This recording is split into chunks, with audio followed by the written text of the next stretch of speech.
What we're going to do right now is essentially trying to project that behavior into the future. And that's why we call this a future events pipeline. So the idea is, based on all the usage patterns that we've seen in the past from all of our users, find patterns in that usage and then predict that into the future so that we can start to see, what are these users' behaviors going to look like 7, 14, 30 days from now.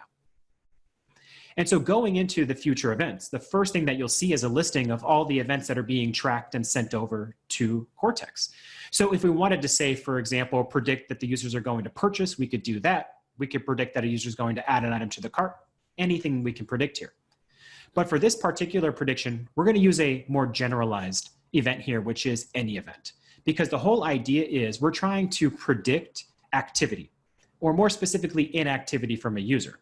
So what we're going to say is, give me a likelihood that the user is going to take any of the actions that we're tracking over a certain time period. And here, we're going to do it over the next month. So what's the likelihood for every user in our system that they're going to perform any action within the next 30 days? And you can choose for whom to do this prediction. For this, we're probably wanting to make the prediction for all of our users because inactivity can happen from our most loyal to our maybe newest customers. So we don't need to specify, but you always could. So for example, maybe you really only wanted to do this prediction for users who were currently loyalty members. So you could absolutely do that and curtail this prediction just to that group of users. But for here, we're actually going to keep this to all users for now.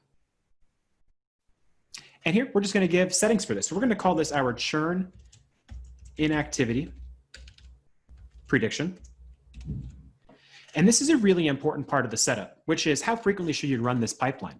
Fedora is meant to automate these predictions for you. So they're not just meant to be one-off predictions, and then the next time you want to do this, you have to come back and recreate it. Rather, we can have this prediction be always on and always updating. So for example purposes, I'm going to have this pipeline rerun weekly and every week on Sunday. And what that means is every user on every Sunday is going to get a new prediction score looking 30 days out into the future, predicting their activity or inactivity over that time period. Okay. The idea being, let's say we send a weekly newsletter every week on Monday. Every time we send that newsletter, we can rest assured that we'll have the most up-to-date prediction for every single one of our users within our system.